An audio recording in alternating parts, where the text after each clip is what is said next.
Olá a todos, bom dia, boa tarde, boa noite.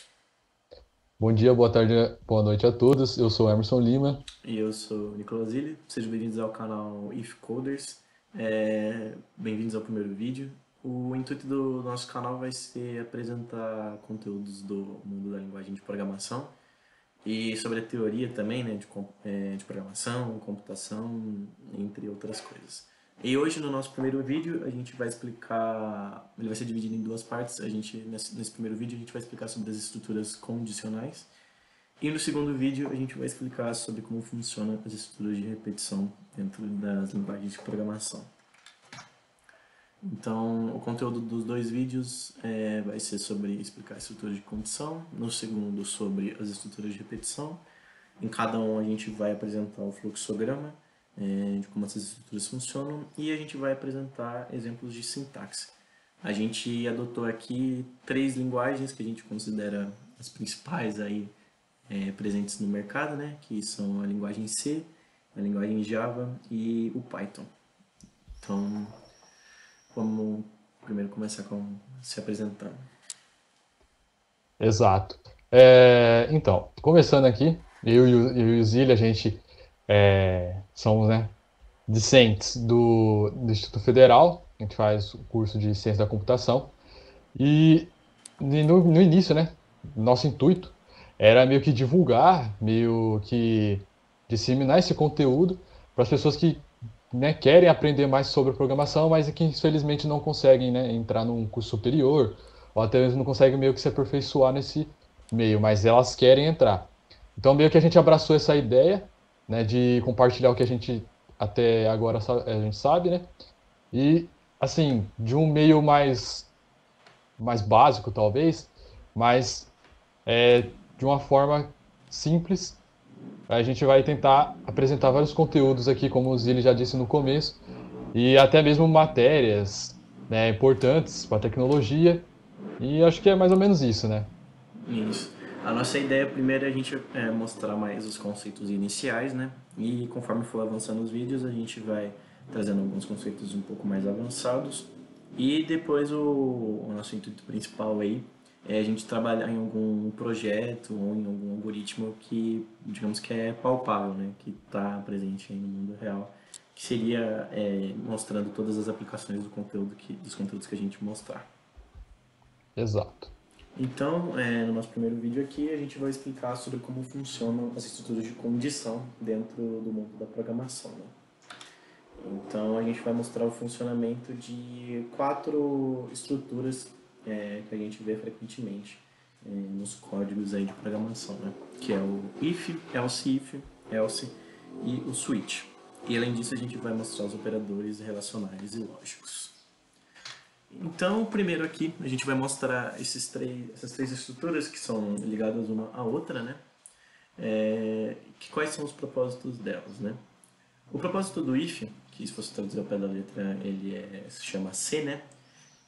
A partir de uma variável que a gente tem no nosso código, então uma variável que pode armazenar um valor, pode armazenar um caractere, uma palavra, sei lá, um arquivo, entre outras coisas, a gente vai ver uma condição, né, fazer como se fosse uma pergunta, uma suposição para ela, e se essa condição ela for verdadeira, ela vai entrar dentro dessa estrutura C, vai realizar algumas operações e vai sair. Caso contrário, ela vai sair dessa condição e vai para uma próxima. Sim. E essa próxima a gente poderia usar o else if, que seria no caso de se o nosso se deu falso. Então a gente entraria, né, nessa outra condição. E se nessa condição que a gente coloca no else if for verdadeira, aí a gente entra e faz, né, os operadores, tudo que a gente tiver que fazer ali dentro desse else if. Se, caso contrário, essa condição do else if também for falsa, a gente pode passar tanto para um novo else if, ou então a gente pode ir para o nosso caso, que seria o último, né? Que no caso de o que seria o else, que é no caso de deu falso o if e deu falso o else if. Isso, exatamente. Você pode ter um encadeamento de else if, porém, se nenhuma das condições foram estabelecidas no C ou nos casos C, a gente vai entrar no caso do se não, que é o else, né? se nenhuma dessas condições forem estabelecidas, vai entrar obrigatoriamente nesse caso e aí vai realizar a operação que tiver que realizar e seguir em frente, né? Mais para o final do vídeo a gente vai apresentar sobre os exemplos de sintaxe e aí acho que vai ficar um pouco mais claro que a gente vai colocar um exemplo ali para ficar mais didático, né? E outra estrutura que a gente tem de condição é o caso do switch, que ele vai trabalhar com casos, né? Então o que a gente vai fazer? A gente vai analisar uma variável e a partir dessa variável a gente vai atribuir casos a ela. O que seriam esses casos? Por exemplo, se essa variável ela foi igual a um símbolo, ou a um número, ou a algo específico que a gente quer analisar, se ela for igual a esse caso, ela vai entrar nesse caso, vai realizar suas operações, a gente vai atribuir uma condição de parada, que a gente chama de break, e aí vai sair desse caso. E como similar ao if, else, if, else, se nenhum desses casos, que a gente chama de cases, né, não foi verdadeiro, ele não foi válido, ele vai entrar num caso que a gente chama de caso padrão, né, ou default. E aí dentro desse caso ele vai realizar a operação que tiver que realizar e sair dele, né. E para ajudar nessas operações, né, nessas comparações, nessas condições, a gente tem os operadores relacionais. Então, quando a gente quer ver se uma variável é menor que outra, a gente usa, né, meio que essa flechinha apontada para a esquerda. Se a gente vê que se essa variável é maior que outra, a gente usa essa flechinha apontada para a direita. E se a gente quer ver se uma variável é igual a outra, a gente usa esses dois símbolos de iguais. Porque um símbolo só de igual seria uma atribuição. Ou seja, se você quiser colocar um valor numa variável, você usa o símbolo de igual. E se você quer comparar se essa variável é igual a outra, então você usa esses dois símbolos de iguais. E aí a gente tem as derivações, né, do maior e do menor, que é para a gente ver se uma variável é menor ou igual, ou se uma variável é maior ou igual. Para a gente ver se uma variável é diferente de outra, a gente usa esse símbolo que tem um ponto de exclamação e um símbolo de igual. E aí também a gente tem, né, os operadores lógicos. E aí que também vão nos ajudar a fazer as comparações. E a gente tem o operador e, que né, seria como se fosse um operador AND, e ele funciona da seguinte maneira. Para ele entrar né, para fazer todas as operações que tem dentro, por exemplo, de um if, ele tem que dar verdadeiro nas duas condições. Então, por exemplo, se você quer ver se uma variável é maior que outra, por exemplo, 7 é maior que 6 e 7 é maior que 5, ou seja, essas duas variáveis, essas duas condições vão dar verdadeiras. Então você entraria dentro desse if e faria tudo o que você colocou ali dentro. Porém, se você tem 7 é maior que 6 e 7 é maior que 8, a primeira dá verdadeira, porém a segunda dá falso. Então você não entraria dentro do seu if, por exemplo, e não executaria tudo que você colocou ali dentro, que é o caso que a gente tem ali na tabelinha, que a gente chama de tabela verdade. Ele só funciona quando você tem as duas condições verdadeiras, né? Que a gente colocou um Vzinho ali em cima. No caso do ou, que são essas duas barras verticais, a gente né, tem as duas condições. A gente só entra, né? Só não entra, na verdade, no código que a gente colocou, por exemplo, dentro do nosso if, quando as duas condições são falsas. Então, para a gente entrar ali para executar tudo que a gente colocou, a gente basta ter uma condição verdadeira, que é o que a gente tem ali na tabela verdade do ou. Você pode ver, né, comparar, que quando a gente tem um Vzinho e ele faz o Vzinho com o Vzinho, ele dá verdadeiro. Vzinho com falso, dá Vzinho. Ou seja, ele vai entrar ali para executar todas as operações que você colocou se uma das condições for verdadeira. E aí a gente tem um caso do não, que ele dá a opção contrária da condição que você colocou. Então, por exemplo, se você fez a comparação, né, a condição 7 é maior que 6, isso retornaria verdadeiro. Porém, se você colocar o operadorzinho de exclamação na frente dessa comparação, você vai ter a resposta sendo falsa, que é o contrário da sua resposta que você obteve. Isso, exatamente. E deixando claro, esses símbolos, eles têm um propósito de ter um padrão, né, tanto os lógicos quanto os relacionais, porém eles podem mudar dependendo da linguagem que você está trabalhando. Né? Como a gente vai trabalhar primeiro com o C, Java e Python, os símbolos são os mesmos para se trabalhar com esses operadores. Né? E agora a gente vai mostrar o fluxograma de como funciona essas estruturas de condição. Né? Para isso, a gente pediu autorização para utilizar o material do professor Davi Busato. Aliás, muito obrigado, Davi, que a gente está usando aqui as tabelas verdades e esses dois fluxogramas para poder mostrar essas estruturas. Né? Então, no primeiro fluxograma aqui, a imagem à esquerda que vocês estão vendo, ele mostra como funciona uma estrutura completa de if. O que seria essa estrutura completa de if? Se a gente tem um if, um else if e um else. Então, o que vai acontecer aqui? Ó? A gente tem o nosso primeiro caso, que é o caso de antes. E aí ele vai entrar aqui, né, no número 2 para poder realizar a comparação. Então, o que acontece? Se a partir da condição que a gente está vendo, ela foi verdadeira, ela vai aceitar, vai realizar as operações, vai ir para essa etapa 9 aqui que a gente chama e vai seguir o rumo do código. Caso contrário, se ele for falso, ele vai entrar aqui nesse caso do else if, que é esse 4. Se ele for verdadeiro, de novo, vai ser aceito, vai realizar as operações e vai sair.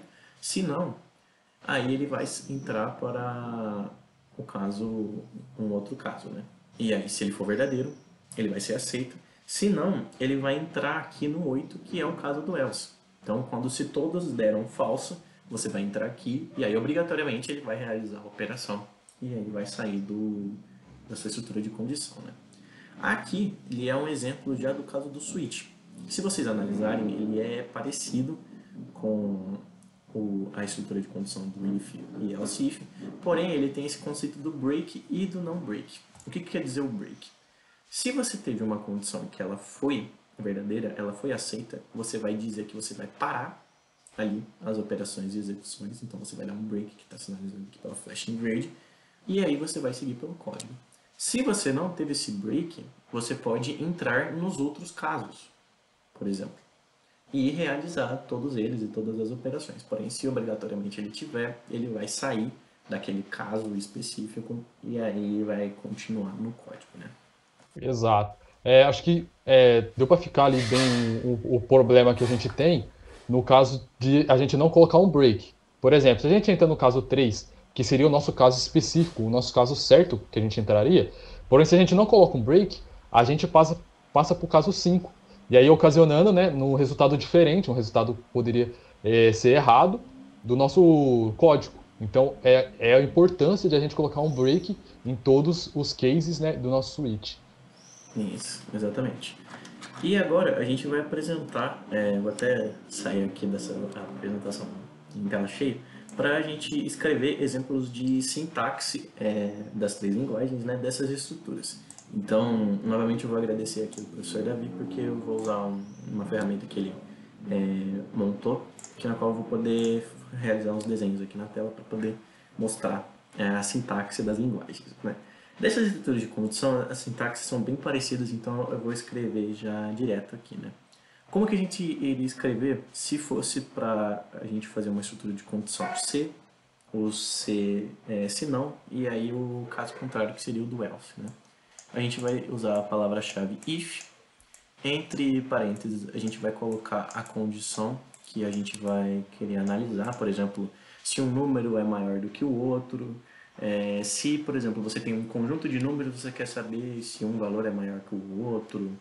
Se, por exemplo, você tem uma palavra, você quer saber se a quantidade de palavras foi igual a um número específico. Então, ela vai entrar aqui nessa condição. Dentro dessa condição, se ela for aceita, ela vai entrar aqui, né, dentro do if, e aqui ela vai realizar as operações que tiver que realizar.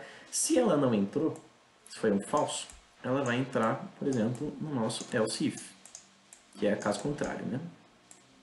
Caso C, no caso. E aí ele vai entrar aqui no else if, de acordo com uma outra condição, né? Porque se a primeira não foi aceita, você vai ter que ter uma próxima, né? E aí, se essa segunda condição foi aceita, ela vai entrar aqui, vai realizar as suas operações, né? E vai sair do código. Porém, se nem o if, nem o else if realizou, foi verdadeiro, você vai entrar no else, que aí você não tem uma condição, porque nenhuma condição foi aceita, e aí você vai realizar aqui o código para caso nenhuma delas forem aceita, né? O switch, o que ele acontece? A gente vai trabalhar analisando, né, uma variável, por exemplo, uma condição. E aí você vai ter os cases. Então, por exemplo, a gente vai analisar um número. Então, por exemplo, se ele é um caso do 1, então, por exemplo, se esse número que está armazenado aqui na variável ele for igual a 1, a gente realiza um comando específico. Como o Emerson disse, a gente dá um break para poder parar esse caso e ele não entrar nos outros. E aqui a gente pode ter mais de um caso e tudo mais. Porém, se caso essa variável não entre em nenhum dos números que a gente está analisando, ele vai entrar no caso padrão, que a gente comentou, né? O default. E aí também vai realizar o comando e vai realizar o break, né? E aí aqui a gente vai fechar esse switch. Essa sintaxe aqui, que vocês estão vendo, ela é válida para as três linguagens. Qual que é a pequena diferença que tem? Nessa palavrinha aqui, ó, o else if a gente escreve assim, tanto no C quanto em Java. Porém, se você quiser escrever isso em Python, se eu não estou enganado, você vai ter que escrever elif, que é uma forma de abreviar, assim, digamos. Então essa seria a única diferença do Python para as outras duas linguagens. Exato. Perfeito. Eu acho que deu para entender bem, né, as estruturas de condição. Como a gente disse no começo, a gente vai fazer um próximo vídeo explicando as estruturas de repetição. É um pouco diferente, as condições, como é que a gente trata as variáveis, etc. Mas aqui já estou agradecendo mais uma vez. A gente vai deixar no link também, na descrição, na verdade, um link do GitHub do professor Davi Busato, onde a gente encontra essas ferramentas que a gente usou. E agradecendo mais uma vez, né, por ter disponibilizado isso para a gente. E acho que é isso. A gente vai fazer uns vídeos, né, mais para frente. Então se inscreva no canal para não perder as informações, tudo. E se quiser entrar em contato, tem os e-mails. E eu acho que é mais ou menos isso. É isso. A gente espera vocês no próximo vídeo em que a gente vai explicar sobre como funciona as estruturas de repetição.